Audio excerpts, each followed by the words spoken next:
எல்லாருக்கும் வணக்கம். கடமையை செய், பலனை எதிர்பார்க்காத.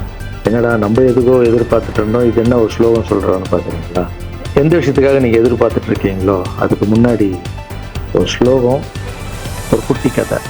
ஏன்னா இந்த வீடியோ முடியும் போது அந்த ஸ்லோகத்துக்கும் அந்த குட்டி கதைக்கும் ஒரு லிங்க் இருக்குது, சரிங்களா?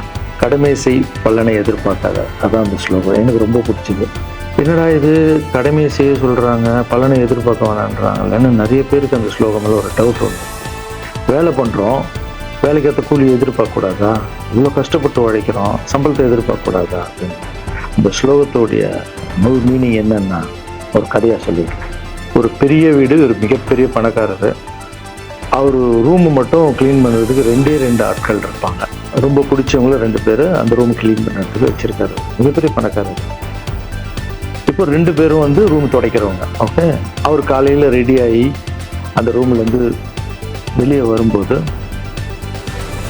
அவங்க துடைச்சிட்டு இருக்காங்கல்ல, அதில் ஒருத்தர் அவர் பாட்டுன்னு ஒரு வேலையை பார்த்துட்டு இருப்பார், துடைச்சிக்கிட்டே இருப்பார்.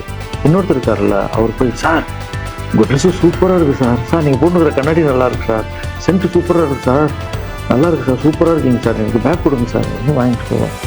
இன்னொரு ஆள் வணக்கம் சார் சொல்லிட்டு வேலையை மட்டும் பார்த்துட்டு இருக்கோம். இப்படியே தினமும் நடக்கும். அப்புறம் அந்த ஓனர் இந்த ஊரை விட்டு வெளியூருக்கு போகிறாங்க. போகும்போது 2 வேலைக்காரங்களும் கூப்பிட்டு ஒருத்தருக்கு 1 மாதம் சம்பளம் எக்ஸ்ட்ரா. யார் கூட பேக்லாம் தூக்கிட்டு போய் எப்போ பார்த்தாலும் சூப்பர் சொன்னார்ல, அவருக்கு 1 மாதம் சம்பளம் எக்ஸ்ட்ரா. இன்னொரு ஆளுக்கு ஒரு வீடு வாங்கி கொடுத்து அவரை, நீ என் கூடவே வந்துடுங்க, நான் அவர் கூடவே அவரை கூப்பிட்டு போகிறேன். இவன் ஓடி போய் கேட்டானா, சார் என்ன சார் தினமும் நான் தானே சார் உங்கள் பேக் எடுத்துறேன், நான் கொடுத்த வேலையை நீ கரெக்டாக பண்ணல, நீ ஜால்ரா அடிக்கிறதுலேயே இருந்த, எனக்கு இது நல்லா இருக்கு அது நல்லா இருக்குன்னு. ஆனால் அவன் வேலையை மட்டும்தான் பார்த்தான். வேலையை கரெக்டாக பார்த்தா பலனை கடவுள் கொடுப்பார். அந்த பலன் தான் இது அப்படின்னு சொன்னாங்க. இப்போ விஷயத்துக்கு வருவோமா? திருச்சி கிழக்கு தொகுதி. இன்னைக்கு நான் என்ன முடிவு சொல்கிறேன் இதுதானே. நான் திருச்சி கிழக்கில் நிற்கணும்னா நான் முதல்ல அரசியலுக்கு வரணும். நான் அரசியலுக்காரனா இல்லையான்றதை சொல்கிறேன். அரசியல் எப்படி என் வாழ்க்கையில் வந்ததுன்னு சொல்கிறேன். உங்களுக்கு நல்லா தெரியும், என் வீட்டில் குழந்தைங்களை வளர்த்துக்கிட்டு நான் பார்த்து சோஷியல் சர்வீஸ் பண்ணிட்டு இருந்தேன். மாற்றுத்திறனாளிகிட்ட சொல்லி கொடுக்குறது, ஓப்பனர் சர்வீஸ் பண்ணுறது, பசங்களை படிக்க வைக்கிறது, ஸ்போர்ட்ஸ் எல்லாத்துலேயும் என்னால் முடிஞ்ச வரைக்கும் பண்ணுவேன். என்னால் முடியல மக்கள்கிட்ட கேட்டு பண்ணிட்டு. இந்த டைமில் தான் ஜல்லிக்கட்டுன்னு வருது. ஒரு சில விஷயம்லாம் ஃபாஸ்ட்டாக சொல்லுது, உங்களுக்கு தெரிஞ்ச விஷயம். ஜல்லிக்கட்டுன்னு ஒன்று வருது, அதில் நான் போகிறேன், சாப்பாடு போகிறதுக்காக குழந்தைங்க போகிறேன். அப்படி நான் அந்த ஜல்லிக்கட்டு நடந்து முடிஞ்ச விஷயம்லாம் உங்களுக்கு தெரியும். அப்புறம் என் மேலே ஒரு தலைவர் விமர்சனம். எதுக்கு தலைவர்னு சொல்லுவாங்க, நம்ம அண்ணன் தான், சீமண்ணன் ஒரு விமர்சனம் இருக்கிறது. அதுக்கு நான் மருந்து ஒரு ட்ரீட் போடுறேன், அவர் ட்ரீட் போடுறேன். அப்போ தான் என் வாழ்க்கையில் அரசியல்னு எழுத நுழையுது. நம்ம சாப்பாடு போகிறதுக்கு போகணும், இதனாடா இவ்வளோ பெருசாக இருக்குது, அந்த ஜல்லிக்கட்டு தான் எனக்கு அரசியலில் உள்ள நுழையுது, என்னடா இவ்வளோ பெருசாக இருக்குது அப்படின்னு. அப்படியே போச்சு. அதே தலைவர் தான், அதே சீமானன்னா ரஜினி சார் அரசியலுக்கு வர்ற மாதிரி பேச்சு அடிபட்ட உடனே அவங்க சைட்லேருந்து பேசுகிறாங்க, தலைவரை பற்றி பேசுகிறாங்க. தலைவர் எனக்கு ஒரு குரு, என்னை வாழ வச்ச தெய்வம், ஒரு அப்பா அம்மா, ஒரு அண்ணன், எல்லாமே சொல்லலாம். ஸோ அவரை பற்றி அதிகமாக பேச ஒரு முறையும் சூப்பர் ஸ்டாருக்கு ஃபோன் போடுவேன். ஆனால் ரொம்ப ஓவராக பேசுகிறாங்க, எப்பா கம்மி நீ சைலண்ட்டாக இருக்கு, இப்படியே ஓரளவுக்கு தான் நம்மளால் பொறுக்க முடியும். அதுக்கப்புறம் ஆடியோ ரிலீஸ் ஃபங்க்ஷனில் என் மனசில் இருக்கிறதெல்லாம் உடச்சி சொன்னால் அது நீங்களும் பார்த்துருப்பீங்க, தெரியும். அதுக்கப்புறம் ஒரு ரஜினி சாருக்கு ஒரு ஃபங்க்ஷன் வந்தது. அந்த ஃபங்க்ஷன்லேயும் பேசினேன் இதை பற்றி. உங்களுக்கு தான் தெரியுமா அந்த வீடியோ, யார் ஓட்ட பந்தயத்தில் ஜெயிக்கிறது, இப்போ கூட அந்த வீடியோ போயிட்டு இருக்கு. அதை பேசணும், அது பாட்டு அப்படியே போயிட்டு இருந்தது. அதுக்கப்புறம் பார்த்தீங்கன்னா ரஜினி சார் அரசியலுக்கு வரேன்னு அனௌன்ஸ் பண்ண உடனே நான் போய் தலைவரை பார்க்குறேன். நான் வரீங்களா நியூஸில் போடுறாங்க, இன்னும் பயங்கர சந்தோஷம். ஏன்னா வாழ்க்கையில் ஒளி ஏற்றி வச்சவர், அவர் அரசியலுக்கு வர்றாரு, அவருக்கு சப்போர்ட்டாக இருக்கணும் நம்ம. அப்புறம் எல்லாருக்கிட்டையும் போய் நம்ம கேட்டுட்டு இருக்கோம், தலைவர் வந்துட்டாருன்னா எல்லாமே குழந்தைங்களுக்கு இன்னும் நிறைய பண்ணலாம் அப்படின்னு. என்ன நானும் வரேன், ரொம்ப சந்தோஷம். ஸ்ட்ரெயிட்டாக கிளம்பி நான் ட்ரஸ்ட்டுக்கு வரேன். என்னுடைய ட்ரஸ்ட்டு, என்னுடைய ஃபேன்ஸு எல்லாரையும் கூப்பிட்டு என்னுடைய வெல்விஷர்ஸ் எல்லாரையும் கூப்பிட்டு உட்கார வச்சு தலைவர் அரசியலுக்கு வர்றாரு, புரியுதுங்களா? எனக்கு எழுத படிக்க தெரியாது, அதான் ஒரு ட்ரீட் பண்ணணும், இதெல்லாம் ரெடி பண்ணுங்கன்னு தமிழில் சொல்லிவிட்டு அவங்க ரெடி பண்ணிட்டு ஒரு டீம் இன்னொரு டீம் உட்காந்து என்கிட்ட கேள்வி கேட்குறேன். தலைவர் அரசியலுக்கு வந்து அவர் வந்து சிஎம் ஆகிடுவார், நீங்கள் வந்து அமைச்சர் ஆகிட்டீங்களாண்ணே, சுகாதாரத்துறை அமைச்சர் தான் நம்ம வந்து ஆப்ரேஷன் நிறைய பண்ணலாம், இன்னொருத்தர் கல்வித்துறையை தான் நிறைய படிக்க வைக்கலாம். கடமை செய்யணும், பலன் எதிர்பார்க்கக்கூடாது. சுகாதாரத்துறை அமைச்சர், இது வந்து கல்வித்துறை, இதெல்லாம் படிச்சவங்க வர இடம். ஆனால் படிக்கலடா. எல்லாருக்கும் படித்த இடத்த போட்டு ஒரே இடத்துல போய் முடங்கி போய் படிப்புனா படிப்பு மட்டும், எல்லாம் கட்சி வளரட்டும், தலைவர் வரட்டும், எல்லா துறையிலேருந்து ஹெல்ப் கேட்டு நல்லா பண்ணுவோம், பெரிய ட்ரஸ்ட்டு கட்டுவோம். இப்போன்னா சின்ன ட்ரஸ்ட்டில் தான் நம்ம இருக்கோம். சின்ன வீட்டில் 60 குழந்தைங்க நீங்கள் இருக்கீங்க, 100 ஏக்கரில் கட்டுவோம். ஊனமுற்றோர்கள் இந்த பக்கம் திருநங்கைகளுக்கு, இந்த பக்கம் முதியோர்களுக்கு ஒரு பெரிய ட்ரஸ்ட் கட்டி பண்ணுவோம்டா. சூப்பர்ண்ணா. இன்னொருத்தர் டக்குன்னு அங்கேருந்து, அண்ணா நம்மளை எதிர்த்து பேசிட்டு இருக்காருல்ல சீமானண்ணா, அவருக்கு ஆப்போசிட்டாக எதிர்த்து நில்லுங்கண்ணா. அது அரசியல் இல்லை. ஒருத்தர் மேலே கோவத்தால் நம்ம அரசியலுக்கு வந்தால் அது வந்து வெறுப்பு அரசியலாக மாறும். அரசியல்ன்றது மக்களுக்கு நல்லது பண்ணுறதுக்காக வரணும். இப்போ அவரை நான் அழிக்கணும், அவரை நான் ஏதோ ஒன்று செய்யணும்னு அந்த ஆசையில் வந்தேன்னு வச்சுங்களேன், ஆசை என்ன ஆகும்? கோபமாக மாறும். கோபத்துலேருந்து என்ன வரும்? வார்த்தைகள் தப்பாக வரும். வார்த்தைகள் மட்டும் வராது, தப்பான வார்த்தைகள் வரும். மக்களுக்கு நம்ம மேலே மரியாதை இல்லை, மக்களுக்கு நம்ம மேலே மரியாதை இருக்காது, போயிடும். ஸோ அதால் அரசியலுக்கு வரணும்னா அவரை அழிக்கிற வழியாக இருக்கும். பதிவை பற்றி பேசுகிறத ஃபஸ்ட்டு விடுங்கடா, ஃபஸ்ட்டு வேலையை பார்ப்போம்டா. நம்ம தலைவர் வரேன்னு சொல்லிட்டாரு, ட்வீட் போடுங்களா அப்படின்னா ட்வீட் போட்டுட்டு அங்கேருந்து போட்டுட்டு வீட்டுக்கு போகிறேன். இங்கே தான் பெரிய ட்விஸ்ட் இருக்குது எனக்கு. வீட்டுக்கு போகிறேன். வீட்டுக்கு போனோன்னா எப்பவும் நான் அம்மா கிட்ட போய் ஒரு விஷயத்த சொல்கிறதுக்கு முன்னாடி ஒரு சர்ப்ரைஸ் ஒன்று பண்ணுவேன். எங்கள் அம்மா கோவில் கட்டுறது கூட, கோவில் கட்டிட்டு ஸ்டாச்சுலாம் ஆர்டர் பண்ண அப்புறம் தான் அந்த ஸ்டாச்சுவே காமிச்சாங்க அம்மா. அதே மாதிரி அரசியல் விஷயத்துலையும் போய் சொல்லலான்னு அம்மாவுக்கு கூப்பிட்டு ஃபேமிலியெல்லாம் உட்கார வச்சு, அம்மா தலைவர் அரசியலுக்கு வராது, சரி கண்ணா, நானும் அரசியல் போகிறேன், எங்கள் பரமா ட்வீட் போட்டிருக்கேன் அப்படின்னு அம்மா முகம் டக்குன்னு மாறிட்டு ஓகே கண்ணா, ஓகே கண்ணா சாப்பிடலாம் அப்படின்னு எழுந்து போயிட்டாங்க. என்ன இப்படி போக மாட்டாங்களே, ஒரு விஷயத்த சொன்னால் சூப்பர் கண்ணான்னு பேசுவாங்கல்ல, 1 ஹவர் அதில் இருக்கிற நல்லது கெட்டது எல்லாம் பேசுவாங்க, என்ன போயிட்டாங்க அப்படின்னு விட்டு, சரி இது உடம்பு சரியில்லை போல அப்செட்டில் தான் விட்டேன். அப்புறம் 2-3 நாள் அவங்ககிட்ட பேசவே மாட்டுறாங்க. கூப்பிட்டப்போ என்னம்மா உங்களுக்கு பிரச்சனை, ஏதாவது தப்புன்னா அடின்னா அடிச்சிடுமா, என்னம்மா இப்படி பேச முடியுமா? இல்லை கண்ணா நீ அரசியல் போனது எனக்கு பிடிக்கும். ஏமா அரசியல் போன பிடிக்கல?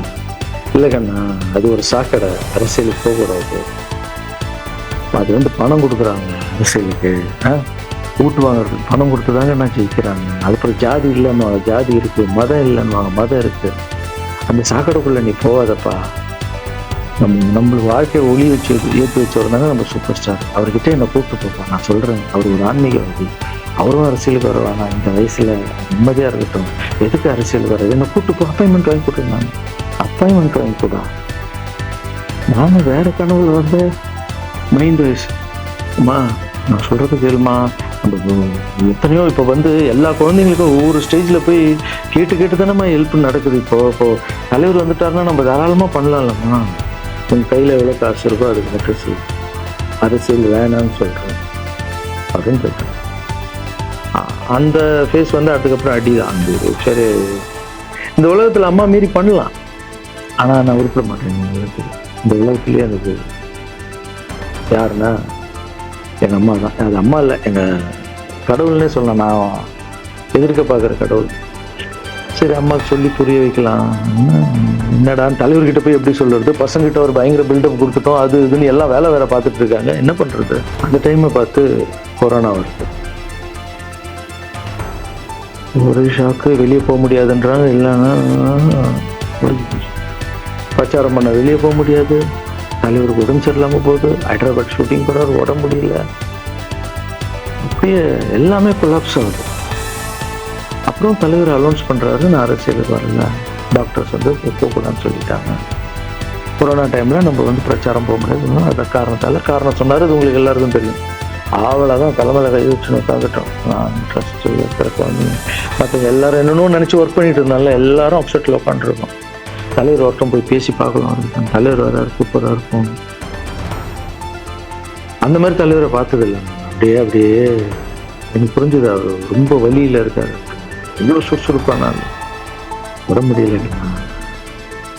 பரவாயில்ல, நம்ம உடம்பு தானே முக்கியம், என்ன இதெல்லாம் என்னென்ன தூக்கி போடுங்கண்ணா. இல்லை இத்தனை வருஷம் என்னை வாழ வச்சாங்க, அவங்களுக்கு ஏதாவது ஒன்று பண்ணணும்னு நினச்சாங்க, குத்துதுக்காங்க, எனக்கு தெரியும் என்ன பண்ணுறதுன்னு தெரியல, ரொம்ப கஷ்டமாக இருக்குது அப்படின்னா. அண்ணே அதை விடுங்கண்ணே, எல்லாம் அப்படின்னு அவர்கிட்ட பேசிட்டு அவர் வந்து அப்போ நான் முன்னாடி பேசும்போது அவர் சொல்கிறேன், நான் கூட பதவி போடணும்னு ஆசைப்படுவேன், இன்னொரு நல்ல ஆள் படித்த ஆள் நினைக்க வச்சுப்பா, யாருன்னு சொல்லுவேன், யாருன்னு கூட சொல்லலை. அது அப்படியே போச்சு. அவர் மனசுக்கு மட்டும்தான் தெரியும், யாருன்னு கூட சொல்லலை. ரொம்ப அப்செட்டாக இருந்தார். சரி ஓகே, இதுவும் கடந்து போகணும். அப்படியே கடந்து போச்சு. எனக்கும் காஞ்சனா படம் அது இதுன்னு வந்து பெரிய ஹிட் ஆகுது. அதுக்கப்புறம் யாருக்கிட்டையும் நீங்கள் யாரும் எனக்கு ஹெல்ப் பண்ண வேண்டாம். முதல்லாம் நான் கலைஞர் ஐயா கிட்ட ஹெல்ப் கேட்டேன். அவர் ஒரு சில குழந்தைங்களுக்கு ஹெல்ப் பண்ணார். அதுக்கப்புறம் அன்புமணி ராமதாஸ் ஐயா, அவர் ஹெல்த் மினிஸ்டர் இருக்கும்போது அவர் ஒரு சில குழந்தைங்களுக்கு ஹெல்ப் பண்ணார். அப்புறம் நம்ம விஜய் சார் நண்பர், அவர் ஒரு குழந்தைக்கு ஆப்ரேஷன் பண்ணார். ஸோ இருக்கும்போது என்னால் முடிஞ்ச வரைக்கும் சொந்த பணத்தை போட்டு பண்ணிவிடுவாங்க. முடியாத போது தான் நான் ஹெல்ப். இப்போ தான் நல்லா வந்துட்டுமே, யாருக்கும் எனக்கு பணம் கொடுக்க வேணாம், இனிமேல் என் சொந்த பணத்திலே பண்ணுறேன்னு சொல்லிட்டு நான் பாட்டுன்னு ஒரு வீடியோ கூட நான் போட்டேன், இனிமேல் யாரும் பணம் கொடுப்பேன். அப்படியே போயிட்டுருக்கு. காஞ்சனா எல்லாம் முடிஞ்சு ஜிகிர் தண்டா படம் ரிலீஸ் ஆகுது. ஜிகிர் தண்டா பார்ட்டி போயிட்டுருக்கு. டைரக்டர் மீன் பேசுகிறேன். நான் டைரக்டர் கிட்ட போகிறேன். டைரக்டர் யார்கிட்ட ஃபோனில் பேசிகிட்டு இருக்காரு. அப்படியே பேசிகிட்டு இருக்கிறவர் டக்குன்னு இந்த சீமான் நான் பேசுவாங்க கொடுத்துட்டாரு என்கிட்ட. அவருக்கும் தெரியாது நான் பேச போகிறேன். அவர்கிட்ட லாரன்ஸ் பேசுவார், சீமான் ரெண்டு பேரும் சைலண்ட்டு. நானும் எதுவும் பேசல, சீமானும் எதுவும் பேசல. அப்படியே ஒரு நிமிஷம் அப்படியே நிற்கிறோம். பெரியவரில் இருந்தாலும் அண்ணன் அப்படின்னு, அவ்வளோதான் அண்ணன். பயங்கர பாசம். எந்த இடத்துல கோவம் இருக்கும் அந்த இடத்துல குணம் இருக்குன்னு சொல்லுவாங்கல்ல. அண்ணன் புகழ்ந்து தள்ளுறாரு ஜிகர் தண்டாவை. இப்படி பண்ண கண்ணா, அப்படி பண்ண இவ்வளோ சூப்பராக பண்ண, அந்த சீன் எனக்கு ரொம்ப பிடிச்சதுன்னு. அவருடைய அன்பு தான் தெரியும்ல, எல்லாமே அதிகமாக இருக்கும் அண்ணனுக்கு. அண்ணா ரொம்ப சந்தோஷமாக வாழ்த்தினார். அப்புறம் நான் மாற்றம்னு ஒரு அமைப்பு ஆரம்பிச்சிருக்கேன்ல, இந்த விவசாயிகளுக்கு டிராக்டர் கொடுக்குறது, அப்புறம் மாற்றுத்திறனாளிகளுக்கு ஸ்கூட்டி கொடுக்குறது, எல்லாமே அதை பார்த்துட்டு பத்திரிகையாளர் கேட்குறாங்க அவர்கிட்ட, ரகுவலரன் சார் மாற்றம் ஆரம்பிச்சிருக்காருன்னா நல்ல விஷயம் தம்பி, நல்லா பண்ணிட்டோம், நல்லா இருக்கட்டும் அப்படின்னு வாழ்த்தினார். ஸோ ஒரு பெரிய பிரச்சனைக்கு கடவுளே அதை அப்படியே சால்வ் பண்ணி வச்ச மாதிரி ஆயிடுச்சு. அப்படியே போச்சு. ஆனால் நீங்கள் நல்லா இருக்கணும், எங்கள் இடத்தெல்லாம் நல்லா இருக்குங்க. எப்போல்லாம் ட்ரஸ்ட்டுக்கு போகும்போது பசங்களாம் கேட்பாங்க, அந்த 100 ஏக்கர் ட்ரஸ்ட்டு குழந்தைங்க, சரி ஓகேடா. அவங்க பார்த்தீங்கன்னா நண்பர் விஜய் சார் கிட்ட பேசிட்டு இருக்கும்போது நான் வர அரசியல்ன்றார். எஸ் அப்படின்னு மறுபடியும் போய் ட்ரஸ்ட்டில் உட்காந்து நண்பர் வராரு. ஏன்னா சூப்பர் ஸ்டார் எனக்கு எவ்வளோ க்ளோஸோ நண்பர் கூட அவ்வளோ க்ளோஸ் தான் எனக்கு. ஏன்னா மேகமாய் வந்து போகிறேன்ற சாங்லேருந்து நான் ஒரு டான்ஸ் மாஸ்டர் பண்ண ஆரம்பித்தேன். அதுக்கப்புறம் நிறைய சாங் பண்ணேன், கருத்து வச்சுருக்கேன். அது உங்களுக்கு தெரியும், அந்த தாமத்தை பற்றி இன்டக்க அவருக்கு மட்டும் நான் ஸ்பெஷலாக பண்ணி கொடுத்துட்டு வருவேன். தமிழ் வேறு யாரும் பண்ண மாட்டேன். அவர் கூப்பிட்டா வருவேன், தலைவர் கூப்பிட்டா வருவேன், சாங் பண்ணிட்டு போவேன். அவர் வரணும் போது எஸ், ஏன்னா அவர் ஒரு முடிவு எடுக்க மாட்டார், எடுத்தாருன்னா அவர் நல்லா உழைப்பார், பண்ணுவார் அப்படின்னு நினச்சி மறுபடியும் போய் ட்ரஸ்ட் ஆளுங்கெல்லாம் பேசுறதுக்கு முன்னாடி ஐயோ அம்மா இருக்காங்களே பிடிக்காத, ஃபஸ்ட்டு அங்கே கரெக்ட் பண்ணோம்ல, அங்கே போனேன். அம்மா நண்பர் அரசியலுக்காரா இருப்பான், என்னம்மா அப்போ தான் ஓகே, இப்போ எல்லாம் மாறி இருக்கு, போகலாமா, நீ ஃபஸ்ட்டு அவர்கிட்ட ஒரு அப்பாயின்மெண்ட் வாங்க, நான் அவங்க கூப்பிட்டு போகிறாங்க. கூப்பிட்டு போய் இந்தப்பா என் பிள்ளைய ஒப்படைக்கிறேன் பார்த்துக்கிட்டான்னு சொல்லுன்னு பார்த்தா என்னம்மா பேச போகிறான்னு கேட்டேன். நீ அரசியலுக்கு வராத தம்பி, இது ஒரு சாக்கடை, நீ அரசியலுக்கு வராத, நீ ரொம்ப சைலண்டான ஆள், உனக்கு இதெல்லாம் செட் ஆகாது, பணம் கொடுத்தா தான் ஜெயிக்க முடியும், ஜாதி இருக்குது, மதம் இருக்குது, இதெல்லாம் தாண்டி ஒரு கஷ்டம் நான் அவர்கிட்ட சொல்கிறேன்ப்பா. அம்மா புரிஞ்சுக்குமாண்ணா, டேய் மீன் குழம்பு வச்சுருக்கேன் சாப்பிட்றேன், அது மீன் குழம்பு. ஓகே நான் நினச்சிட்டேன் நம்ம ஜாதகத்தில் இல்லை போல, சரி விட்டுடலாம், சரி இப்போ விட்டுருவோம், ஒரு 2-3 நாளைக்கு அப்புறம் மறுபடியும் பேசுவோம் அப்படின்னு மறுபடியும் பேசுகிறேன். அதே மறுப்பு தான். நானும் நண்பர்கிட்ட பேசுகிறேன், அம்மா இப்படி சொல்கிறான் பாரு, அவங்களுக்கு தெரியல, அவர் நிறைய பேச மாட்டார், வயசானவங்கல்ல, தெரியல, வந்தப்புறம் புரியல, ஒரே வார்த்தை. அதுக்கப்புறம் ஃபோனில் கூட்டணி கட்சியெல்லாம் வராதும்போது நண்பா என்னடா யாரும் கூட்டணி கட்சி வரல நண்பா, இது அது நான் எனக்கு ஒருத்தர் பிடிச்சிட்டாங்கன்னா மனசில் பட்டது எல்லாமே சொல்லிகிட்டு இருப்பேன். அது நல்லதோ கெட்டதோ என் பழக்கம் அப்படி தான், பிடிக்கலாம் தூரம் அப்படிங்கிறேன். அப்படியே போகுது. எலெக்ஷன் வருது, அனௌன்ஸ் பண்ணுறாங்க, எலெக்ஷனில் நண்பர் நிற்கிறாரு. ரிசல்ட் அன்றைக்கி டோட்டலாக மாறுது எல்லாமே, அப்படியே தலைக்கீழே ஆகுது, புரட்டி போடுறாரு சரித்திரத்தை. வேறம்மா இப்போ முதல்ல தெரிஞ்ச எங்கள் அம்மாவை தான். அம்மா எனக்கு ரொம்ப ஆசையாயிடுச்சுன்னா எங்கள் அம்மா மேலே, அம்மா பேர் கண்மணி, கண்மணி அப்படின்னு தான் கூப்பிட்டு போவேன். எங்கன்னு கூப்பிட்டு போனா அம்மா கொண்டு என்னடா இவ்வளோ உஷாரா வர என்ன விஷயம் இங்கே உங்ககிட்ட தான் பேசணும். நீ என்னம்மா சொன்ன, பணம் கொடுத்தா தான் ஓட்டு போடுவாங்க, ஜாதி இருக்கு, மதம் இருக்கு, புது ஆளுங்களை வர விட மாட்டாங்க, ஜெயிக்க முடியாது, இதெல்லாம் சொன்னல. நண்பர் ஜெயிச்சிட்டார் பத்தியம்மா. அந்த ஒரே ஒரு முகத்துக்காக ஓட்டு போட்டுருக்காங்க. நம்பிக்கையான ஆள் வந்தா போடுவாங்கம்மா, நல்லவங்கலாம் வரலாம், புரிஞ்சுக்கணும், விடுமா. இப்போ என்னம்மா சொல்ற அப்படின்னு கேட்டேன். முதல் முறையாக எங்கள் அம்மா முகத்தில் ஒரு சிரிப்பை பார்த்தேன்னா, ஆமாங்கண்ணா அந்த புள்ள எல்லாத்தையும் மாத்திடுச்சு, இவ்வளோ பெரிய வெற்றி அடி வரணும்னு நான் எதிர்பார்க்கலப்பா. ஒரு நல்ல மனுஷன் வந்து பண்ணணும்னு நினைச்சா அது வந்து முடியுங்கண்ணான்ற நம்பிக்கை எனக்கு வந்திருக்குப்பா அப்படின்னு அம்மா வந்து சொன்னான். அப்போ என்ன போயிடலாமா, ஓகேவா அப்படின்னு கேட்டேன். போகண்ணா நீ நினைச்ச மாதிரி பண்ணு அப்படின்னு அம்மா வந்து சொன்னோன்னு காலில் சாப்பிட்டாமா வந்தேன். தேங்க்யூ ஸோ மச்மா அப்படின்னு. ரொம்ப ஹாப்பி நான். அம்மா ஓகே சொல்லிட்டாங்க அரசியல் வர்றதுக்கு. இப்போ நான் தாய்க்கு நிகரான்னு நினைக்கிறேன், என் ரசிகர்களை கேட்குறேன், நான் அரசியலுக்கு வரலாமா. இதை பார்த்துட்டு இருக்கிறவங்களுக்கு, இந்த மக்களை கேட்குறேன், நான் அரசியலுக்கு வரலாமா. அந்த தகுதி எனக்கு இருக்கா, நீங்களும் சொல்லுங்கள். இந்த வீடியோ பார்த்துட்டு இருக்கவங்க கமெண்ட்ஸ் போடுங்க. பசங்களா, இவங்க தான் என்னுடைய 22 வருஷத்துடைய வயசு. அரசியலுக்கே வராமல் மக்களுக்கு நான் செஞ்ச சேவை உங்கள் கண்ணு முன்னாடி நிப்பாட்டி. இப்போ உங்கள் வயசு என்ன? 22 வயசாகுது. ஒரு வயசில் என் கையில் வந்தார். அந்த ஃபோட்டோவை நீங்களே பாருங்கள். இப்போ 22 வயசு. ஒரு குழந்தைய வளர்க்குறதுக்கு நீங்கள் எவ்வளோ கஷ்டப்படுவீங்க உங்களுக்கு தெரியும் இல்லை? அந்த கஷ்டம் என்னென்னா, ஸ்கூலுக்கு அனுப்புறதுலேருந்து, ஃபீஸ் கட்டுறதுலேருந்து, உடம்பு சரியில்லாமல் போனாங்க, அவன் ஆசையில் நிறைவேற்றுறதுலேருந்து, ஒரு குழந்தைக்கு அப்படின்னா 60 குழந்தைகளை வளர்த்துருக்கேன். எவ்வளோ பிரச்சனை வந்திருக்கேன், எவ்வளோ நோய்கள் வந்திருக்கேன், எவ்வளோ நைட் தூங்காமல் வந்திருக்கேன், அதில் எவ்வளோ டிஸ்டர்ப் ஆகுது, என் வீட்டில் வளர்த்துருக்கேன். இதெல்லாம் எதுக்கு பண்ணணும்னா, எந்த ஒரு எதிர்பார்ப்பும் இல்லாமல் கடமை செய் பலனை எதிர்பார்க்காதன்ற இந்த வார்த்தை எனக்கு ரொம்ப பிடிக்கும். அதுக்காக செஞ்சுருக்கேன், என் மக்களுக்காக செஞ்சுருக்கேன். ஏன்னா மக்கள் தான் என் படத்தை வந்து பார்க்குறாங்க, மக்களால் தான் நான் கார் வாங்குறேன், வீடு வாங்குறேன், சந்தோஷமாக இருக்கேன். அவங்களுக்கு இந்த சொசைட்டிக்கு நான் ஏதாவது பண்ணணும். அரசியலுக்கு வர்றதுக்கு முன்னாடி பண்ண விஷயங்க பார்த்தீங்கல்ல. 22 வருஷம் வச்சிருக்கேன். ஒரு கதை ஒன்று சொன்னேன்ல, 2 வேலைக்காரங்க இருந்தாங்க. சின்சியராக யாருக்கும் ஜால்ரை அடிக்காமல் எதுவும் பண்ணாமல் என் தொழிலுக்கு தர்மமாக, என் மக்களுக்கு தர்மமாக என்ன பண்ணணுமோ 22 வருஷம் உழைச்சி உங்கள் கண்ணு முன்னாடி நிப்பாட்டிட்டேன். அந்த ஓனர் ஒரு பலன் கொடுத்தார்ல, அந்த ஓனர் யார் தெரியுமா? கடவுள். அந்த கடவுளுக்கு தெரியும் எனக்கு என்ன பலன் கொடுக்கும்.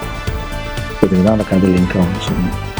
ஸோ நீங்கள் சொல்லுங்கள், நான் அரசியலுக்கு வரணுமா வேண்டாமா? வேண்டாம்னா சொல்லுங்க, வாப்பா பாடாகண்ணா, வாங்கப்பா வாங்கண்ணா அப்படின்னு சொல்லுங்க. என் முடிவு உங்களுக்கு சொல்லு. உங்கள் முடிவுக்காக காத்திருக்கேன்.